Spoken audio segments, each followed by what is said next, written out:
Hey, what's going on, everybody? Swagkage here. I have a guest with me. um, Hello. We're going to be talking about Orochimaru versus Kisame. At different points in this series, obviously, that's the way to make versus battles the most entertaining. At the So, risk of messing with the pace of the video, I would like to point out early here before we actually get into the meat of the conversation that this is something that, like, a question that people have asked me a surprising amount of times. Like, it's really weird. super And a lot of the surprising. times I would get, like, stun locked by it. I was just like, that is a good question. Orochimaru versus Kisame, who would win? It's Yeah, like the rare matchup that, I see on Twitter or my YouTube comments where I don't immediately know the answer. or on streams. Like, people Yeah. donate massive amounts of money to learn the answer to this question. Yeah, So here's and the I'm answer. just like, usually in Naruto, when people ask these questions, it's like a stomp or something I have a very strong opinion on, but this was something I hadn't really thought about before. Yeah. Yep. And it always fades away, like, in the moment. Like, after they ask Yeah. it, it's, oh, never think about it again. But Yeah, exactly. now we have the answers. So if you ever have the question, you can just look back at this video. Like I said, we're going to be splitting it up into different parts to make it more interesting. The first part, we're just going to do Kisame in part 1 versus Orochimaru in part 1. And then we'll do like Sick Orochimaru 2, like we'll throw him in there. Then we'll do the Orochimaru from the beginning of Shippuden versus Kisame at the beginning of Shippuden, which there's a big disparity there that I'm super excited to touch on because I don't think I have before. Then we'll do Fuse Kisame and like later on Orochimaru, and part 1 Orochimaru. But the thing with Fuse Kisame, we're gonna do 2 separate rounds with him, where one we give him like the benefit of the doubt, like with all the B chakra he had and the terrain advantage, and then the other one where it's just like normal Fuse Kisame, like what he would have gotten if he's fighting Orochimaru. And then we'll talk about Boruto or Orochimaru, but not for long. I guess to just get directly started with part 1, because this one's kind of the easiest. Kisame loses. Yeah, this is pretty blatant. Kishimoto goes out of his way to illustrate the difference between Sanin and initially it seemed like generally the power level of a member of the Akatsuki, but it seems like he kind of changed his mind about that. There's a lot of conversation about this whenever Naruto versus battles come up, because Jiraiya and Itachi are 2 very popular characters, and it's a fairly popular versus battle matchup.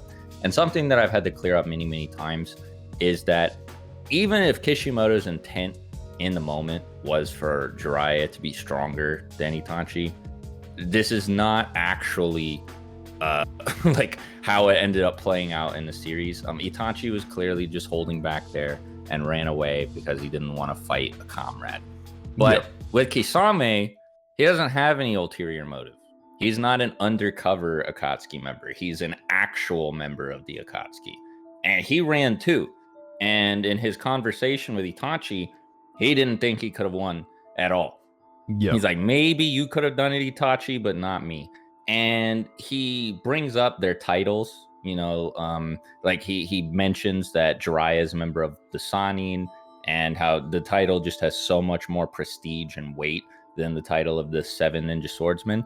This is kind of weird. Now, this isn't something you necessarily have to agree with, but Kisame talks about himself as a member of the 7 Ninja Swordsmen like it's indicative of how strong he is. So in part 1, he might have been fairly close to somebody like Zabuza, or maybe one of the more powerful members like Mangetsu in power.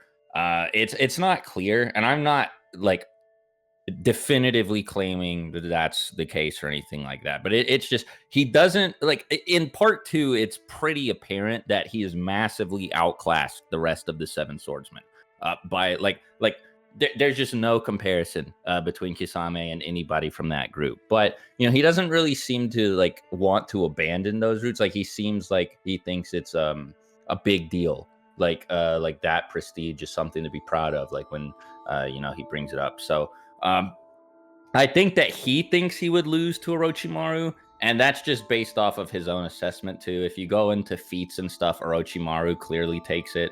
Kakashi was doing a much better job against Kisame than, I mean, he thought he ever could have done against Orochimaru. Like he straight up started sweating after Orochimaru left the room just from thinking about what would have happened if they fought.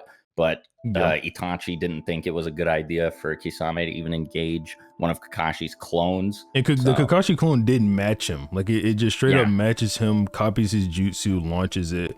And then Guy, who's around Kakashi's level, in base, by the way, he just comes in, completely speed blitzes Kisame in base. Exactly. As well. So that's going to be really important for the next few rounds, because we have to talk about Kisame's growth in between the two parts. So keep in mind that he's not only weaker than Jiraiya, but he's weaker than the top two Leaf Jonin, Guy and Kakashi, and a Kakashi clone at that. So yeah, I mean, it's pretty clear he just kind of gets cooked here. Orochimaru's got, like, you know, he could put a curse mark on him, he can paralyze him, he's obviously got poisons and whatnot. There's Manda, and then Kisame in part 1 doesn't really have the huge arsenal that he does in part 2, like with his gigantic water bubble and all of his chakra absorption jutsu. Those really only come later on in part 1. In part 2. In part 1, the really only chakra absorbing thing he has is Samehada. And that's not gonna do much against Orochimaru either, because we saw in the fight with B that Samehada is attracted to certain types of chakra. It specifically mentions, Kisame mentions, that Samehada is very attracted to B's octopus flavored chakra.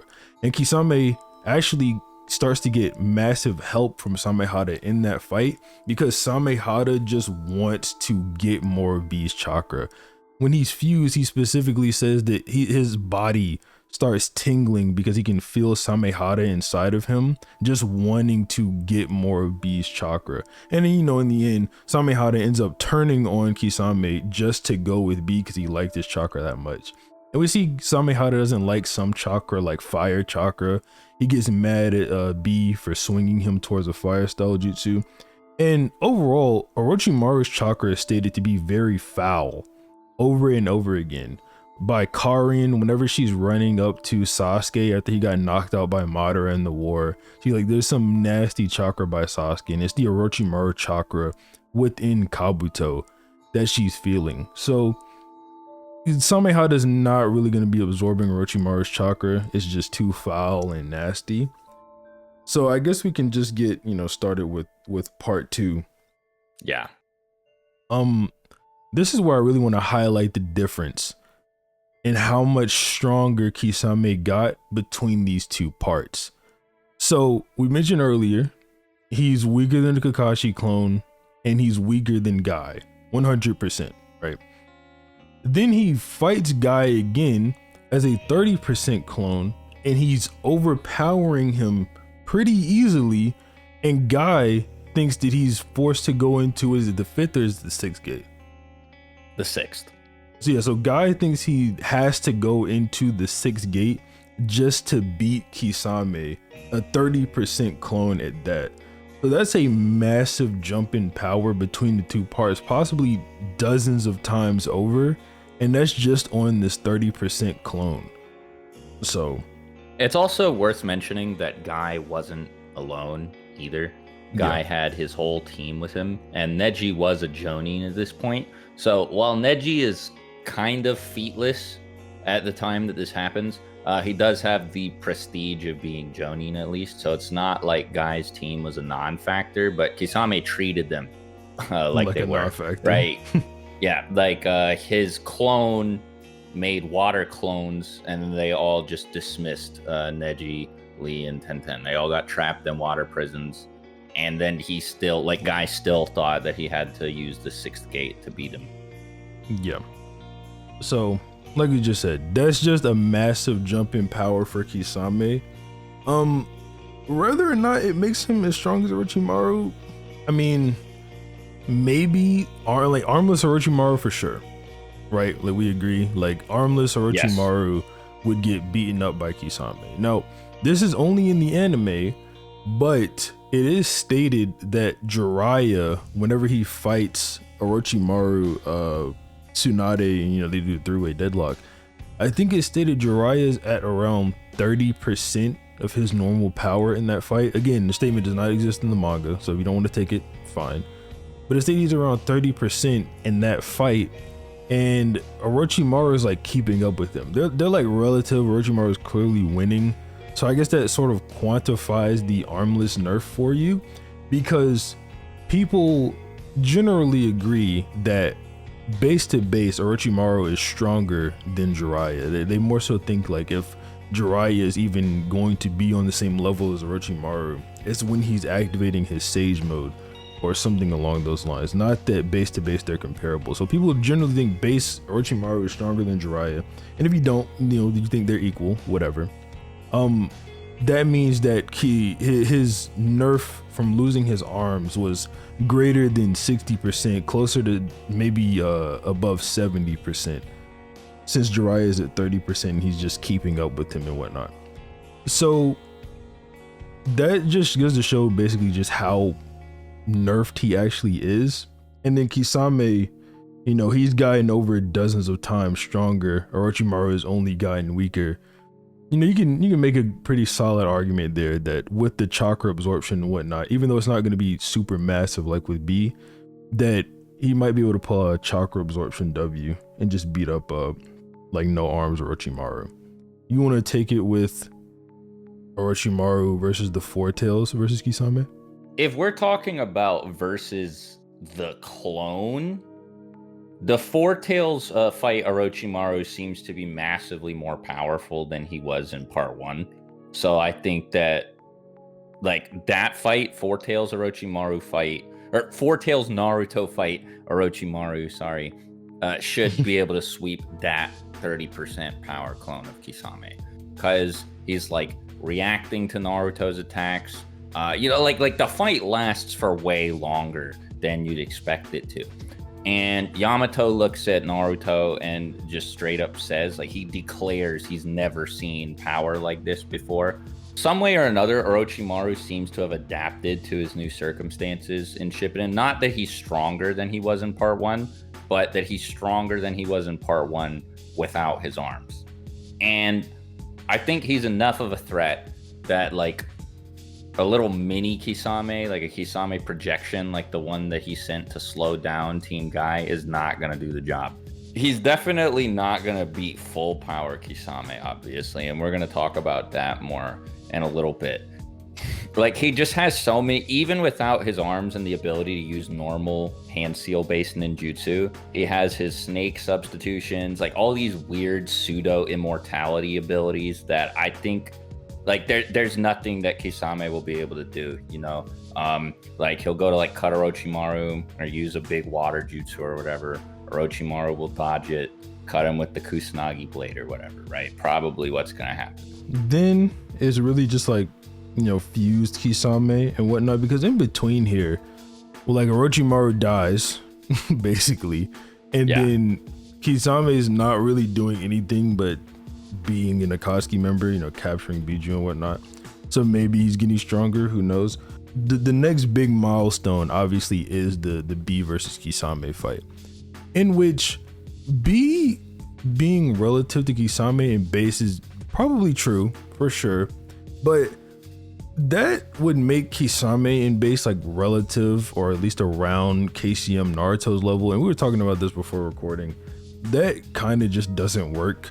The main driving reason it doesn't work is because B's whole personality is sort of just to get stronger because of the Raikage. Like, he's like, oh yeah, the words you said to me, they just make me stronger. Like, I go off of this, I train, I get stronger. That's what B does. Even when we first see B's training. The first shot we get of the 8-tail silhouette is B training. So B definitely trains. He was training with Naruto, and there's a war incoming, and like I said, it's his whole personality. So B getting stronger isn't really contentious or debatable. It's more so just implied and probable. So I don't think that saying Kisame scales the KCM1 Naruto is really valid at all. And then well, you can kind of prove actually before you get on to your second point that he doesn't, because Kakashi and Guy seemed sort of relative to, if not a little bit weaker than Naruto and B. And Seventh Gate Guy just like bullied Kisame in base. So there you go. And that was Kisame with more chakra because he took it from Samehada. Exactly. So I mean, yeah, he's not really on that KCM 1 level. I mean, and then too, when Kisame was in Samehada, like fresh new KCM Naruto just speed blitzed him. Right? Like I know when he came out of it, he was like weakened and decrepit and whatnot. But you know, while he was in it, he didn't seem like that. So yeah, Naruto. He was also surprised by the speed. Yeah. Well. Like he noted that it was unusually fast. Yeah. So Kisame is not KCM level. I mean, there's like Naruto getting faster throughout the fight, but there's just a bunch of reasons as to why Kisame is not KCM level. I just thought I'd clear that up because KCM is very clearly faster than the signing tier characters, right? Like I don't think anyone would really disagree with that.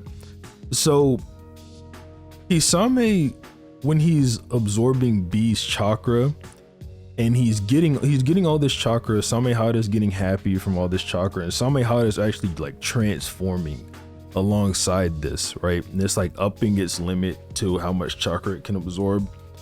And then, you know, obviously he eventually fuses with the blade. So this round, we're just gonna give Kisame the benefit of the doubt and say that he launched his water bubble and he's fused with his sword. And in this case, I mean, if he doesn't outright just like take all of Orochimaru's chakra and then, you know, leave him for dead or kill him, he could just drown him. Yeah. So Orochimaru does have weird physiology, so like maybe he can't be drowned. Who knows? But I mean, that would be a bit of like, it would be an assumption to make, right? Yeah. You know, like that would be granting Orochimaru a big thing in this matchup. So I think it'd be weird to say that he can't drown. So yeah, I think that's a valid win condition for Kisame. He's also faster than V2B in the bubble. Yes, and since the bubble moves with him, Orochimaru just straight up can't escape. Yeah. So and this is of course assuming that we're using like Orochimaru with his arms, by the way, because it's just not a fight at all if you give Kisame B's chakra, the shark transformation, and the water bubble. It's just not gonna happen, dude. Yeah. You know, like Four-Tail Naruto is strong. He's not that strong. Obviously that's just, you know, giving Kisame massive benefit of the doubt. If you take that benefit of the doubt out and he say starts the fight in base, and then when he fuses with Samehada, he only gets the chakra that he would have taken from Orochimaru, he's probably much weaker in that scenario because he doesn't take as much chakra and Samehada is less willing to take that foul chakra from Orochimaru. Like, the only added benefit Kisame gets here is that Samehada won't turn on him mid-battle, but if he's not absorbing much in the first place, that doesn't really matter because like Kisame says, you know, the stronger his opponent is, the stronger he is. But with the foul chakra, that's not really going to come into play. So, I mean, it's probably more of an Orochimaru W there. It's also like, would Orochimaru just sit there and let the water bullet come at him? Probably not. He'd probably just, you know, retreat or something like that. I mean, he is pretty fast. So, like I said, you know, taking the benefit of the doubt away, it's more so going in Orochimaru's favor. And then we're talking about Orochimaru with a Zetsu body, which just increases physical energy because it has Hashirama cells. And he's got his arms back so he can do other jutsu. Like if he still has some Edo Tensei corpses ready, he can obviously summon those. And you know, whatever other jutsu he needs to have at his disposal, like the Hydra, he can use the Rashomon gates. Even he can use the Rashomon gates to block the water bullet. But I mean, yeah, all in all, when you give Orochimaru all of his stuff and take the benefit away from Kisame, it's not going in his favor again. And then it gets even worse whenever you start talking about Boruto or Orochimaru. Yeah. He's just absolutely eviscerating him. But I mean, do you have anything else to say? No, it's that Kisame's strong. We really don't want to downplay him and make it sound like he's weak or anything like that. It's just that Orochimaru is like Orochimaru at max power is a big deal. You know, he killed 2 Kage very, very casually. And then at the end of Shippuden, he's way stronger than he was when he did that. So. Yeah. So, I mean, he's just a threat. Like, it's just that simple. They call him the strongest village enemy for a reason. But yeah, that's pretty much all. Obviously, subscribe to Swag if you haven't already. Subscribe to me as well. Like the video and whatnot. And that's it. Bye.